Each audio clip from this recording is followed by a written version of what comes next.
Good afternoon and welcome to this edition of Keeping an Eye on the Geopolitical Ball with me, Jamie Shea at Friends of Europe. Last week, NATO defence ministers held their spring meeting and harmony was breaking out as the new Biden administration recommits to consulting the allies on all big issues. And this is not a moment too soon because NATO has a very thorny problem on its plate: what to do about Afghanistan.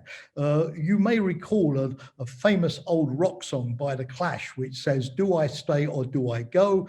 If I stay, there will be trouble. If I go, it will be double." And this is very much the dilemma that NATO faces today in Afghanistan. Anybody who's been somewhere for 18 years trying to build peace would obviously want to leave the country in better shape than when they found it. But last week, the World Bank reported that the poverty rate in Afghanistan is today 72%, whereas it was only 55% back in 2019. And more importantly, the Taliban have clearly not kept to the agreement that they signed with the United States last year for the withdrawal of the US and the international forces. There's far too much violence. The Taliban also seem to have embarked upon a campaign of selective assassinations of judges, of police chiefs, of mayors, of academics, even students at Kabul University, as if they are trying to decimate the democratic elite of the country before attempting a power grab of their own. There is no evidence that the Taliban has broken links with Al-Qaeda and with ISIS either. And the talks in Doha have really not got going since the beginning of the year, as if the Taliban are simply looking at their watches and waiting for the Americans to leave. The Secretary General of NATO, Jens Stoltenberg, has said quite rightly that NATO should not leave Afghanistan before the time is right. And the Taliban are obviously piling on the pressure with threats of more violence if the international troops do not leave by the May the 1st deadline. But we should not be pressured by the Taliban. We should do what is in our own interests. What is that? Well, first and foremost, we should insist that there be a ceasefire across the country and not just the Taliban not shooting at US or international forces. Secondly, the Taliban should withdraw their forces from cities like Kandahar back to their earlier positions. Thirdly, they have to negotiate seriously. And I would recommend that the international community appoint a mediator who could conduct those talks and keep the feet of the parties to the fire. Also, if NATO is not going to have any longer a training mission on the ground in Kabul, currently the Resolute Support Mission, it needs to think of an alternative so that it can continue to fund, train and equip the Afghan forces, particularly with special forces and air support.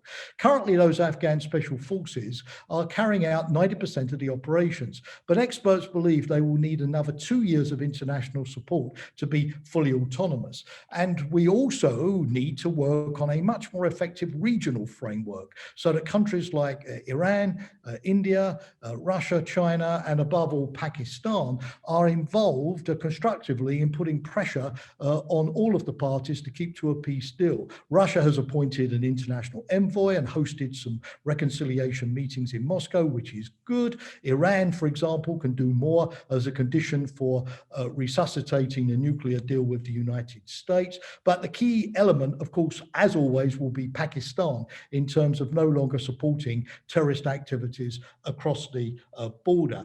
As NATO therefore recalibrates its position, there are also some lessons that we need to learn for the long term. And when we look to other conflict situations, number one is make sure that your peace deal is that really a peace deal and not just a cover for the withdrawal of your own forces, with much more stringent conditions that have to be respected.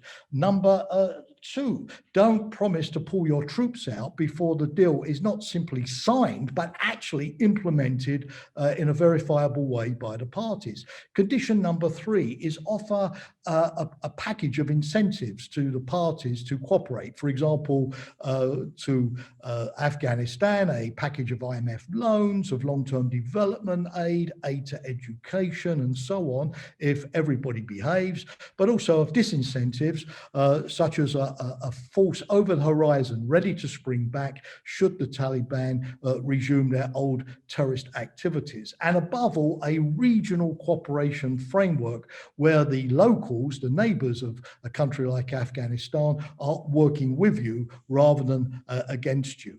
A NATO diplomat last week after the defense ministers meeting was quoted as saying that NATO had lost the war in Afghanistan, but could not afford to lose it miserably. I think that's too pessimistic. I think that NATO still has some levers to play to bring Afghanistan towards a peace, but those levers need to be used soon and they need to be used effectively. Thank you for watching and listening. I look forward to engaging with you again next week.